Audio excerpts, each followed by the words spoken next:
Hey, so welcome back to my channel. I am Jason, and this is from Sense Perspective Reviews.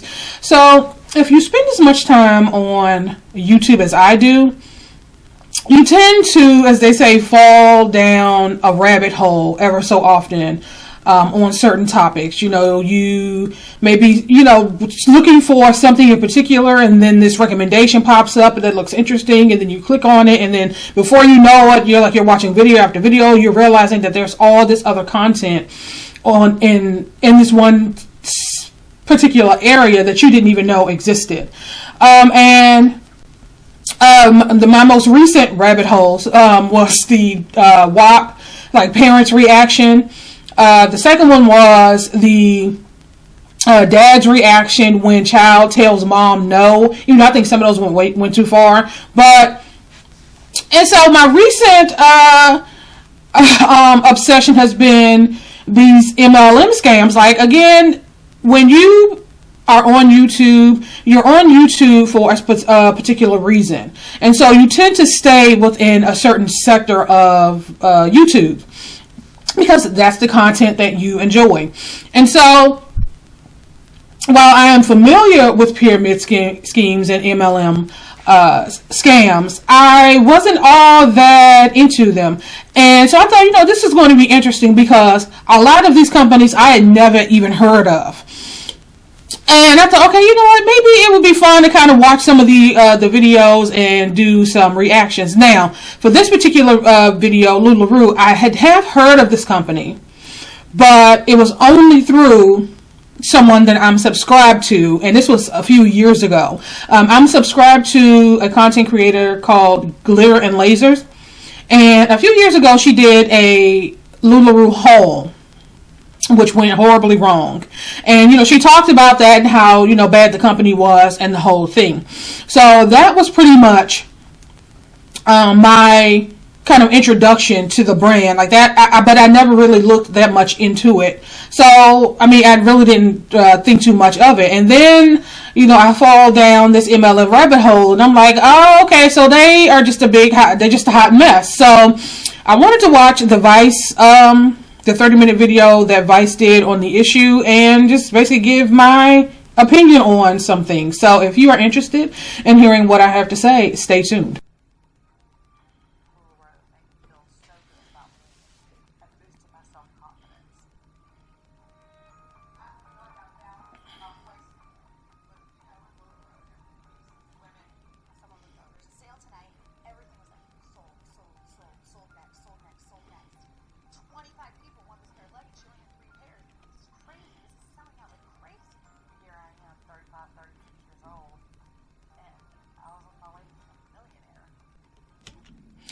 Now, I have a question, and I guess, whoever comes across this video can leave this in the comment section, or, through my research, I'll figure it out on my own. But I wonder, I'm assuming that some of these MLMs target a certain demographic. So I am aware that they target, like, stay-at-home moms, single moms, and depending on the product, they do tend to target a certain age demographic.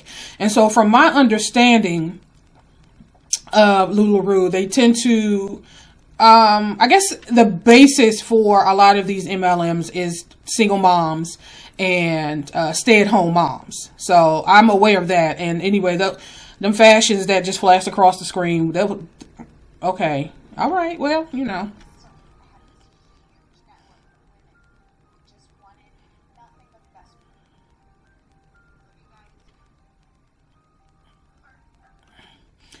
And it's obvious that they target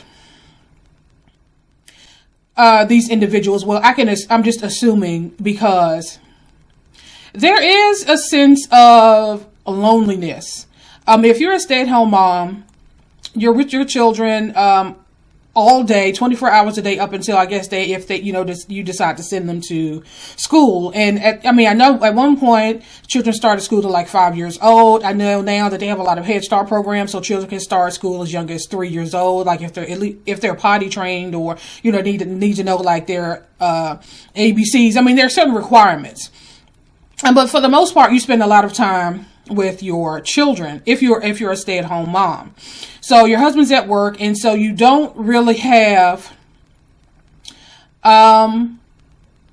you don't really have that, I don't know if it's the friendships, or, you know, if you don't have a support system, you don't have, you know, you don't live in an area where you have a lot of family or a lot of friends, you know. I can imagine that if you are a stay-at-home mom and all of your friends are either, or family members are either, they either live further away, or they're working parents as well. And so you spend a lot of time with your children. Now, I'm sure that, you know, these women love their children to pieces, but there is something to be said about having that adult, a connection with other adults.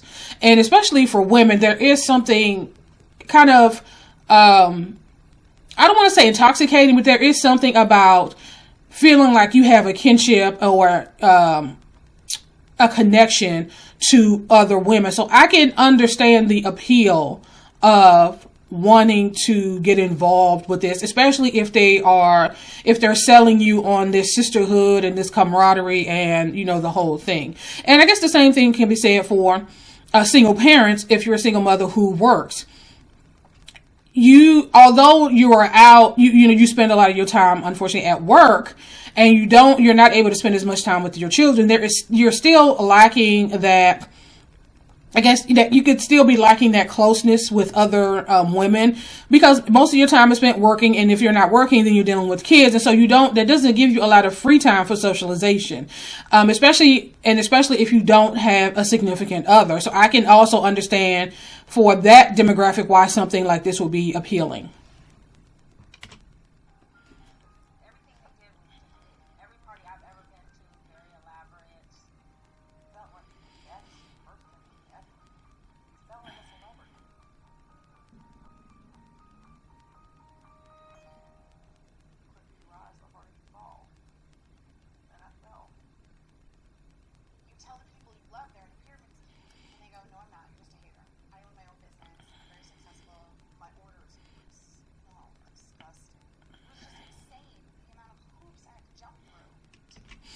I also imagine, because I've seen a number of these videos, so this idea of owning your own business, I guess, can also be appealing, even though obviously you don't own your own business. You get your supplies from your distributor, which happens to be the owner of the company. You report to the next person above you, the person that you sign under. So you don't have your own business, but I understand how, you know, the way that they market it and promote these MLM scams, or, you know, marketing companies, how they advertise. But not even how they advertise. Even how they advertise, you could see that you don't have your own company. So that's kind of confusing to me. Like, the idea that you think that you have your own company, even though there's probably like 2 or 3 people above you that you report to. Okay.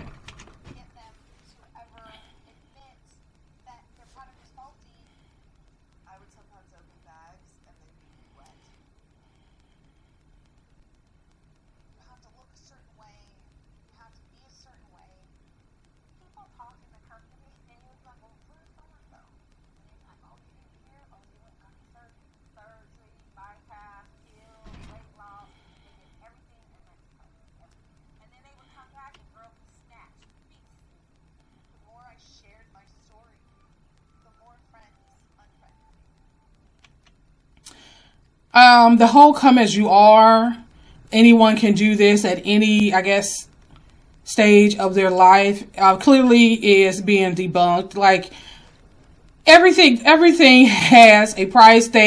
All of these marketing companies, they have an image. I mean, for a long time, I think there was this idea, like, these women who would sell medical supplies, or sales reps, they would hire women that looked a certain way because they were trying to convey a certain image to their potential clients. So while initially they get into it, you know, thinking that, oh, this is just something that I could do on the side and I don't really have to I guess eventually as they get more into it, and I guess I'm assuming as they move up, there's going to be this pressure to eventually conform and to look a certain way, which kind of flies in the face of, again, I have my own business, because if it's my business, then I should be able to represent and present myself as I see fit. But when you're having all these pressures from people who are above you, yeah, that again should be a red flag.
Okay, so I just wanted to pick up on that. You're talking to the owner of the company, and yet you have this, you're in this mindset that you own your own business. You're on the call with the owner of the company, and yet you're selling this this product as you being your own boss. As if there's like going to be no oversight. That okay, I'm just wow. Okay, whatever, honey.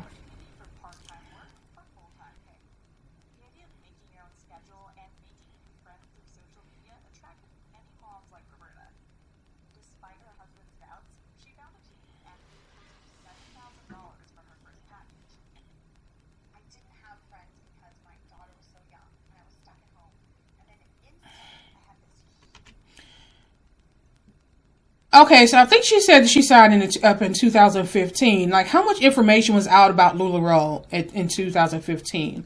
I believe the video that Glitter and Laser did on the company was like two, maybe 3 years ago. So, I don't know. You know, I guess you could kind of, sort of, cut the people who got into, who signed up for the company early on before there was a lot of public knowledge about the company, to a certain extent, where now if someone signs up for Lularoe, you can kind of give them the side out, like, girl, all this information out here, and you still, you know, you may as well just stand on the roof of your house and just throw money out your purse for all, you know, you're going to get back from investing in this company. So I'm thinking like in 2015 when she signed up and she was on this call, how much information was out about this company, and if they, you know, and how much information did they have control of that came out about their company. So I'm just trying to cut the women some slack. They may have, you know, got involved a long time ago.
Okay, so I wonder, you know, as they were recruiting themselves, they were using, I'm assuming, these same tactics and techniques to get people to buy more so that they earned more.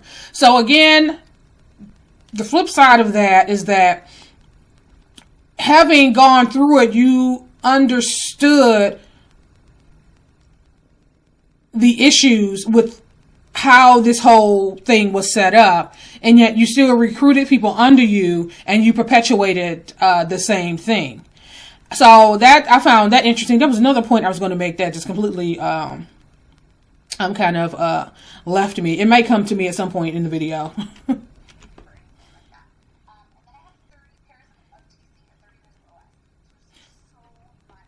Oh, the fact that she put $7,000, like, you're a mom, you have these children, you have a home, your husband is against it, and somehow you put $7,000 up out the gate to purchase these products. And okay, that's what I was thinking about. Like, okay, I understand that they target the demographic that they target to sell the items are like single moms, stay-at-home moms, and the like. But I wonder, like, when you look at these items, what is the age demographic of the people who actually purchased these items? Because they're not cute and they're not useful. So, I mean, that would be something to look into. Like, what was the average age of the individual who bought these products?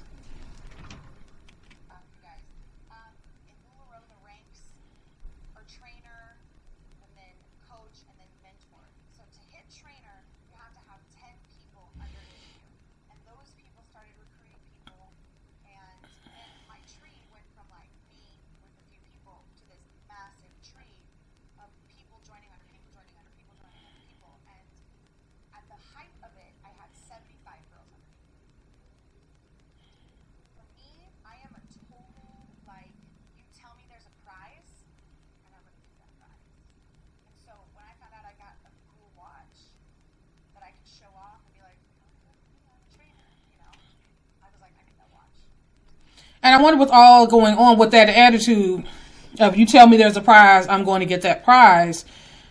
Was she so blinded by the carrot that the people above her was dangling, that if she clearly turned a blind eye to the people that she was recruiting, and of course the people that they were recruiting, because her checks kept getting fatter and fatter. And so again, while I'm still thinking about, okay, how much information was out at the time about this company, how much negative information, honest information was out about this company at the time she signed up, and how much information came out as she stayed in the company and still continued to recruit other people.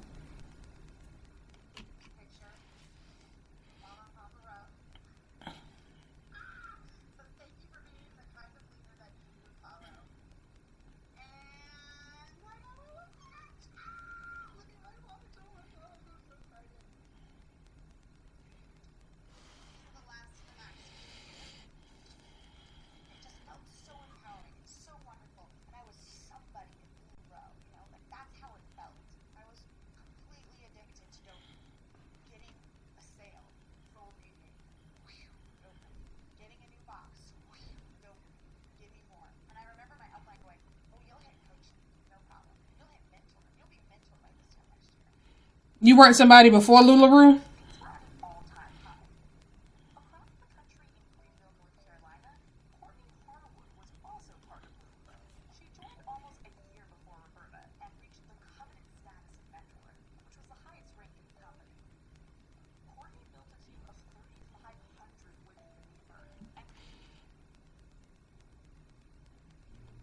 Word of advice, there shouldn't be a ceiling for you in your own company. You should be able to rise as, you should be able to create, you should be able to create positions in your own company. So there shouldn't be like a cutoff level or this title that you're trying to strive to in your own company. It should be whatever you want. If you want to be mentor one week and you want to be Madam President the next, then you should be able to do that in your own company. So the fact that they're working to hit these tiers based on the rules and regulations that the higher ups and the owners of the company set for them, again, flies into the face of you thinking or believing that you're working for yourself.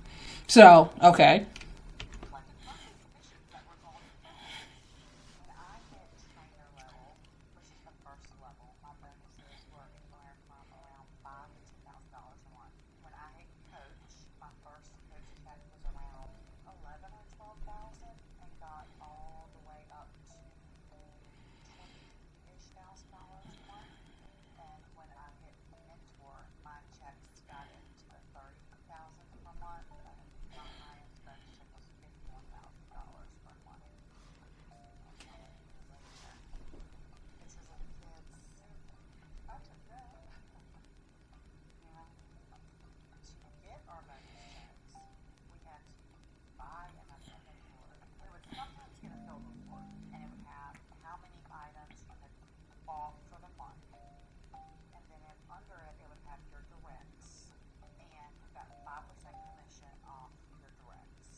Be careful of these Instagram posts or these YouTube videos where people look like they're jet setting and, you know, they're, you know, hawking the most expensive fashions, and, you know, things that you see online are rarely what's going on in reality.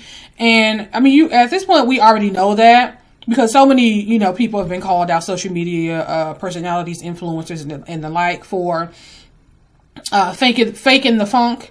But I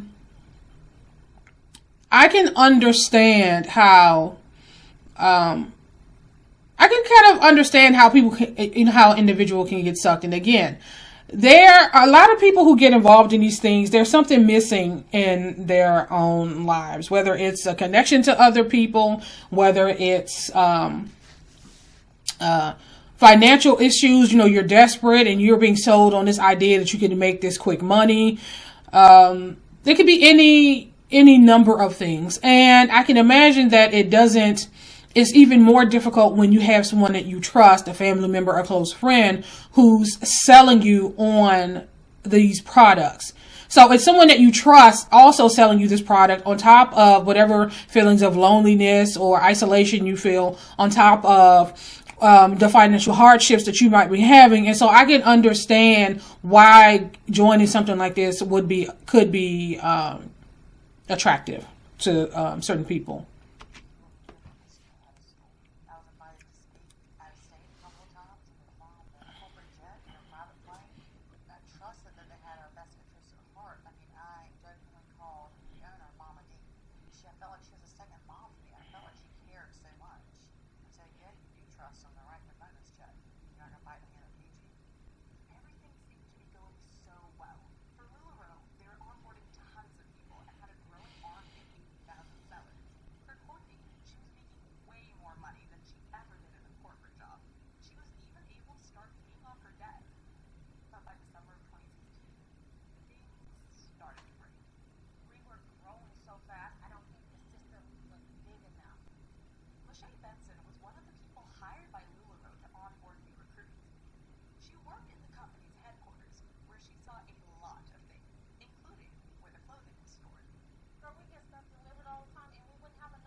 Mm-mm.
How could it be negative if she's making an inquiry? Like, maybe this could be a one-off thing. Well, I don't know. You know, she said she received 4 consecutive orders with issues. And so I don't know at what point did she post on the board to ask the question. But if she's asking the question of other sellers to see if they're experiencing the same thing, how could that be negative? That's typically what people do.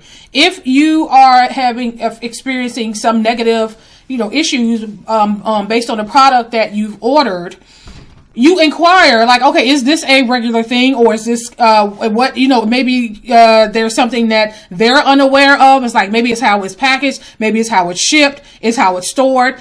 So there could be, people who are unaware of certain things. So simply posing a question shouldn't be seen as negative. It should be like, oh, well, you know what? We are unaware that this was happening. We are going to look into this. And, if anybody else is having these issues, please forward your inquiries to us and we will, research and take a look at it.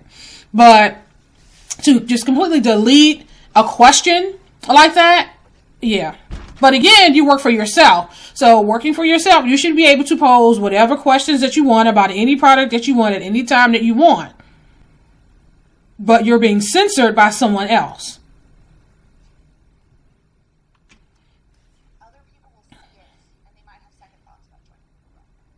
In April 2017, Lularoe implemented a buyback policy which guaranteed consultants 100% of their money back for all unsold merchandise and covered shipping and handling. The policy had no expiration. There wasn't a time frame in which you had to buy the clothes. The only stipulation was that you had to purchase them directly from Lularoe. With this in mind, Deborah Goldman from Raleigh, North Carolina joined Lularoe in May of 2017 and spent $5,000 on her onboarding package. Unfortunately, she soon felt like the cards were stacked against her. You would open the boxes and it would smell like old food. Some of it would have spots on it, and some of it would come in. And you would open the packages and it would be wet. And here I am. Once closed.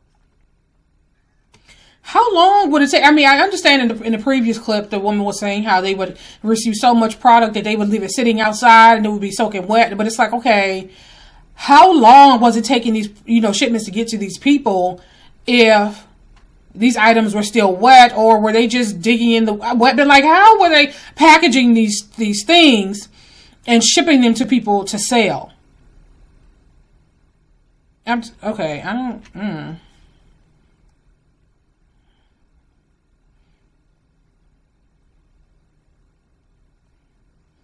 So not only did she buy all of this product, it looks like she's even renting a space to sell it. And she's receiving all of these items damaged, waterlogged, wet, molded, mildewed that she can't even sell.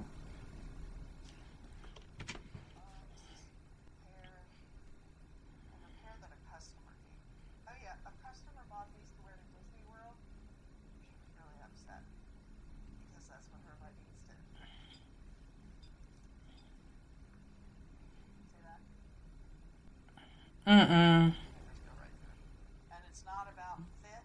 I mean, we're talking tiny little people can put these on and the same thing happens.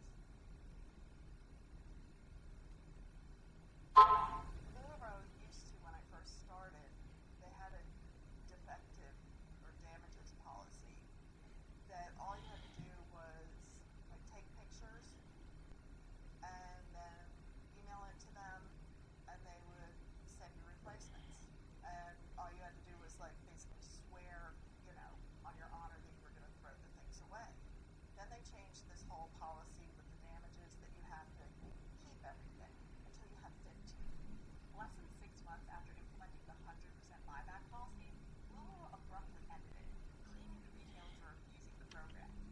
Deborah heard from other Lularoe sellers they returned their merchandise and months later were still waiting for their refund. How do you abuse a policy? If you're constantly sending damaged products, then you should expect to constantly return damaged products. So how do you abuse a policy that you constantly have to utilize because they're constantly sending you damaged merchandise?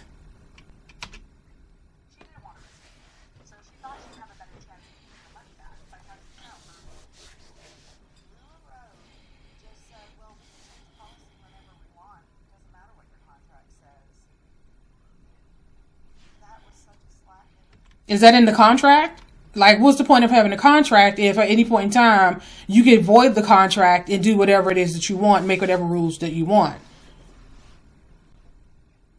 That doesn't sound right to me. It doesn't sound legal to me. But again, you know what? I don't know anything about how these MLM, they're set up like that. But I can't imagine if you have an existing contract that offers certain benefits, then the person can't just de facto just decide, okay, well, I don't want to give you those benefits that are in the contract that we both agreed on, and I can just give you whatever I want. That's not how contracts work. I wish those people that are signing up to sell it like call me. They can just take over my business. Ooh. I've heard some complaining lately also about my inventory is stale. No, you're stale. Your customers are stale. Get out and find new customers. Now, that's one of the owners talking to these sellers. Now, keep in mind, you've had these people working for them for years, who, up until a certain time, I'm assuming never really had any issues. So clearly you would think a right kind of company would say, okay, these issues didn't start until we started doing this particular thing differently. Maybe we need to go back to doing things the old way to alleviate these issues. No, we're not going to do that. We're just going to blame the people for, receiving our rancid merchandise and not selling our rancid merchandise. It's your fault. You need to get out and sell our rancid merchandise. We're not taking it back.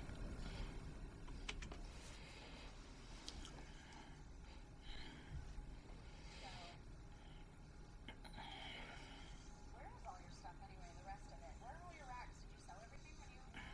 Still have all my racks. Still have all my racks. You want to sell my racks? I found it out like people started going. Every time I buy leggings, they rip. Why would I continue to buy Lularoe? So lost a lot of customers just because of that. I always said no problem. Exchange it, no problem. Then I would have a box full of holy leggings. If someone would send them back to me with defects, smelly ones, wet ones, moldy ones. I remember trying to get my.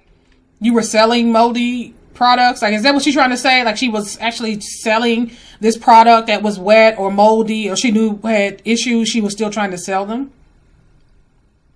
And there's another thing. People usually recruit your circle first, family and friends, which typically, in a lot of cases, they live in close proximity to each other. So where one or two people could probably join and probably do okay, you've now saturated the market in one area trying to sell the same products. So I can't imagine how that would work either. My money back, my credit back, so that I could buy new things. Just went round and round with them. I started to see the scam for what it was. And I started to realize like I can't be in this. I wonder how many people under her was complaining about the products and what the people at the top, what their reactions were when the people under them was complaining about the products. Or, did they too turn a blind eye because they were receiving these fat commission checks? Or were they, like the owner is basically blaming them, telling them it was their fault? Like, what was their reaction? Because I can't imagine if these people at the top was receiving rancid products, then you could only imagine what the people under them were receiving. So, what was their reaction to those people?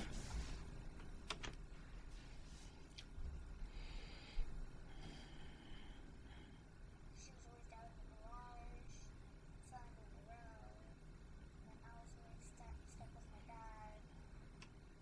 Again, the whole point of being a stay-at-home, being able to work from home and work at your own time, is that you have more time with your family. And here you have this baby saying that, when she was working doing Lularoe, she was never around.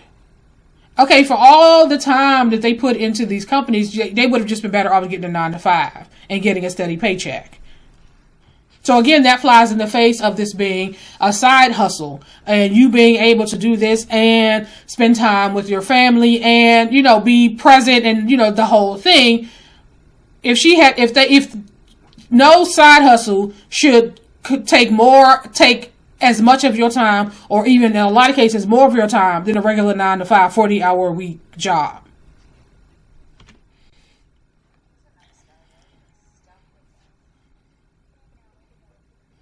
It's just not the same, huh? Yeah.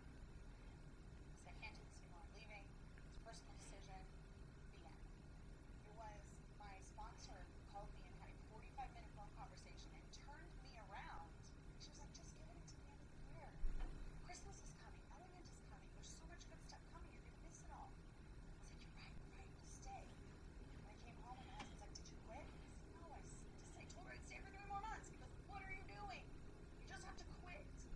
I wonder how many of those conversations she had with people under her who had the same feeling. Like, these products are not moving. I'm receiving moldy, old, rancid products. I can't sell this stuff. It's taking up too much of my time. I wonder how many people she gave that exact speech to. Now, again, I don't know these people. I'm just asking the questions. So while they're complaining about the people above them, I wonder what the people under them would have to say about how they were treated by them. So I sat down, wrote it all out, everything that I felt, and handed him the iPad and I said, proofread it, if there's any misspellings or weird, and then just hit post. And he just goes, post, and then just goes back to like watching the music, playing a game or something. It's done, it's posted, it's out there, it's on the internet, it's for real now. Like, I'm done, I just announced. Immediately, within 15 minutes, I got a text message from my sponsor. How dare you do this to me? How dare you leave without telling me? Oh, I didn't know this was going to come from you. All right, cool. So that friendship is gone, ruined.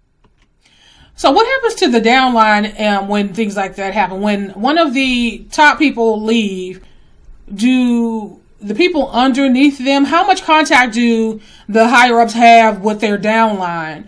And are they able to just shift them over to other people? Like, how does that work when a piece of the puzzle is removed and everything what happens to the rest of the people under them who buy and consult with them, where they're the point of contact?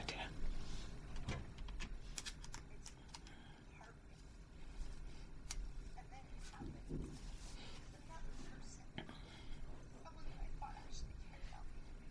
The more I spoke out, the more I shared my story, the more friends unfriended me. It's mind games. It's cult mind games.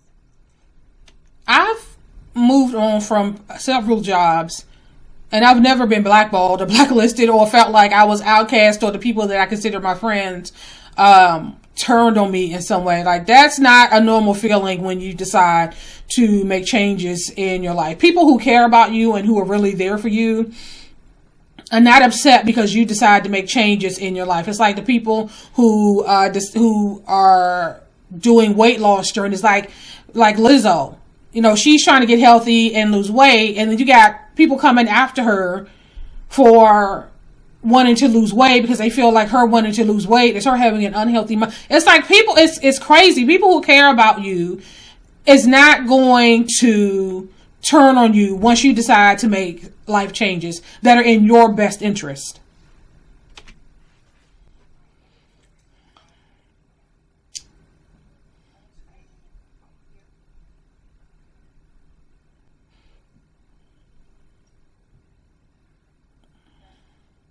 I've got pieces that are hard to let go, but actually wore this more than one time. And there's memories attached to some things because I spoke in this when I was in Detroit, I believe.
What company do you know organized a plastic surgery retreat?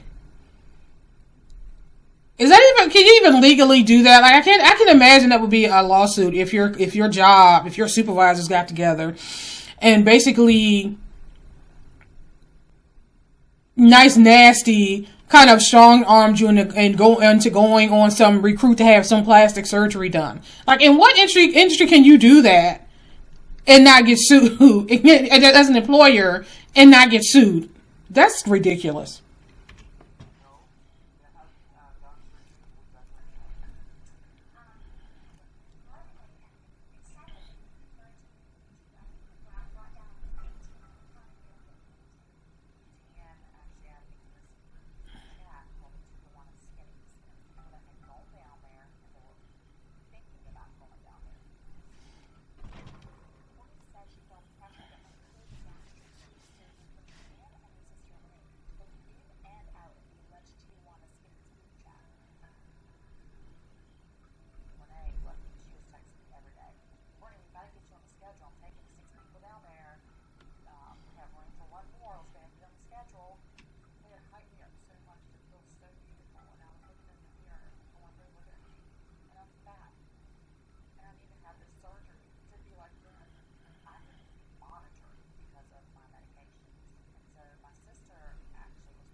Now, while they're pressuring people to go down to Tijuana to have this surgery done, are they paying for the surgery? Are they paying for the medication? Are they paying for the treatments?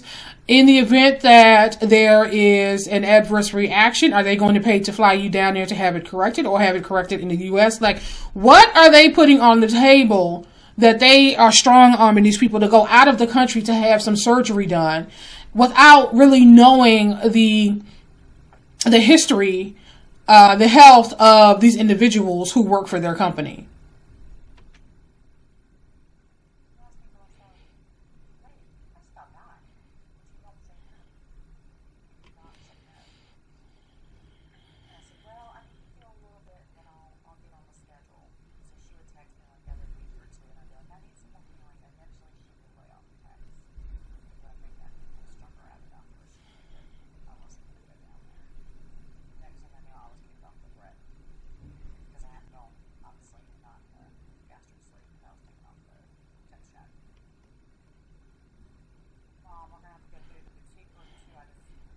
Another FYI, people that care about you, you should be able to tell them no, and that be okay. Like, no, I don't feel comfortable doing that. No, I don't want to do that. No, I don't want to go there. You should feel comfortable saying no, and your no being respected, and you not being made to feel guilty about it or harassed over it. Or you feeling like you have to pussyfoot around because if you just come out and say no, there's going to be a blowback from that.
got scared.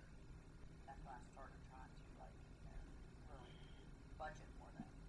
Kind of smart. I would have been doing that from the beginning, but we were told to live a lavish lifestyle, to drive nice cars, to attract more people. You were encouraged to take your kids out to dinner. I remember I spent $10,000 on a dinner one time. We were taught, encouraged to spend every month, so we would be dependent on that next bonus check. So we couldn't leave when mine would leave, which was cold.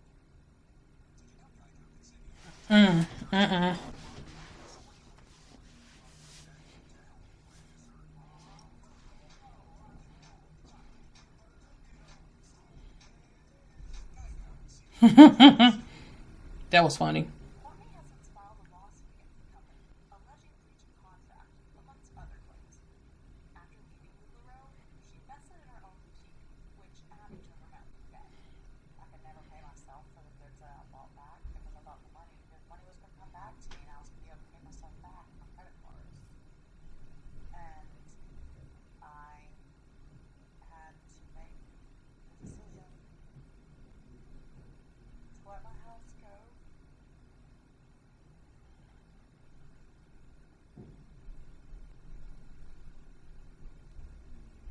Hey.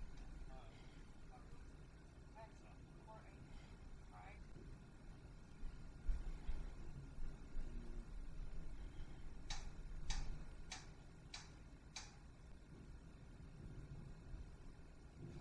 Very hard work too. Lord, thank you.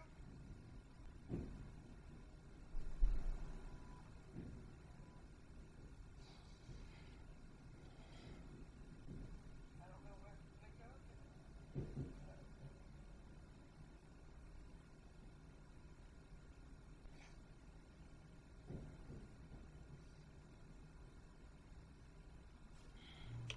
Is she still wearing that watch? Is that the same woman that was excited about the watch? Oh, am I thinking about the first woman? Whatever. That's sad. That is heartbreaking that you know. That was probably her dream home. And it looks like, from what we've seen, it looks like a pretty nice home. So I can imagine that is quite difficult.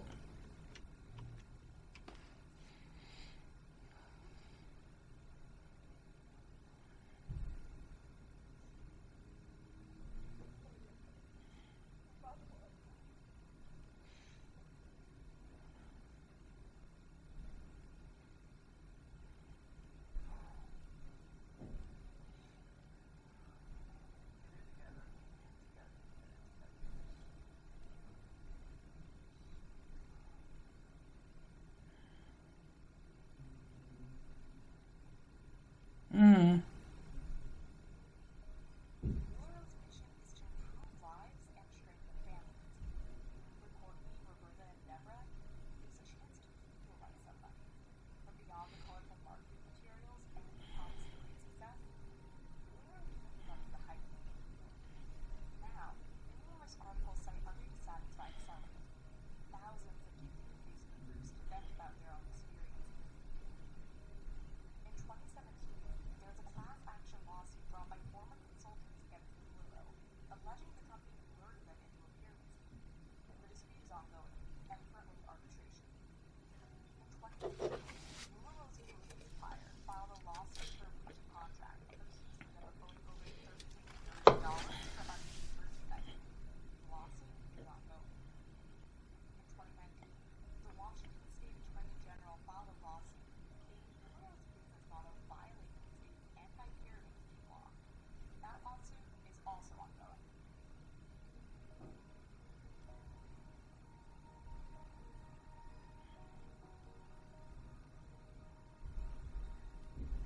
Overall, there have been more than 35 lawsuits against the company for abuse of relationships.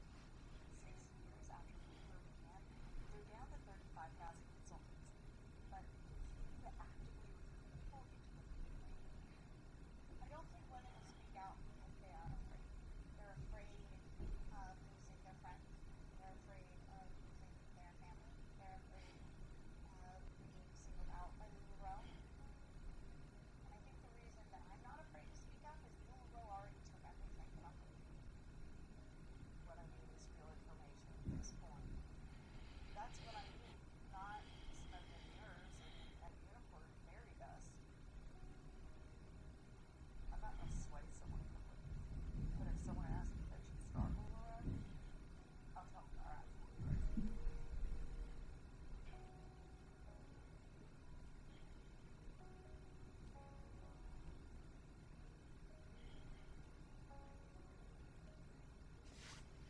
Okay, so what you find, okay, so that is the end of the Vice video on YouTube. It was about 29 minutes. And, you know, they showed a lot about the company, about the owners, about their mindset. And it also showed a lot about con artists and how con artists are good at what they do because they are good at reading people. They are good at finding your weakness and exploiting that. Again, like I said, it can be any number of reasons. The draw of being able to work from home because it's sold as something that you could just do on the side and, you know, you can make a killing. It's sold as, you know, this thing that doesn't take a bunch of time and that you'll still have all these, you know, this time to spend with your family. You know, it's sold as these high quality products that that basically sell themselves. You know, it's sold as this environment where you get to network and connect with other like-minded people. And if you are a lonely, a person who spends a lot of time alone, you spend, a person who spends a lot of time, you're so, like I said, the single mother who works and, you know, all she has time for is to work and to care for her children. She really doesn't have a social network or a support system. It, you know, tells you that they can be that for you. So it's like, it's a chameleon. A con artist, they tend to be chameleons. They can be whatever it is that you need in order for them to get what they want from you. And while I do not know these individuals, I do think that another takeaway from this is that when you are, you know, a person who is complicit will inevitably become a victim. How much these individuals knew in dealing with their upline and how that manifested and how they communicated and treated their downline is you have yet to be seen, because I'm not sure if any of the people under these individuals have ever come out and it was like, well, yeah, you know, they're talking about they were treated this way and they were told these things. Well, they told me the same thing, you know. So I think that when you turn a blind eye when it's to your benefit, I believe that you can't then turn around and be shocked when your neck is on the chopping block. So I do feel sorry for these women because, I mean, no one deserves that. And I hope that moving forward that people will do their research. Like I said, I don't know how much research was available, you know, in 2015 on this company, but there's a lot of information out now. So I think that anyone who decides to join this company, I'm not sure what you're thinking about. So I'm going to end this here and I will talk to you guys later.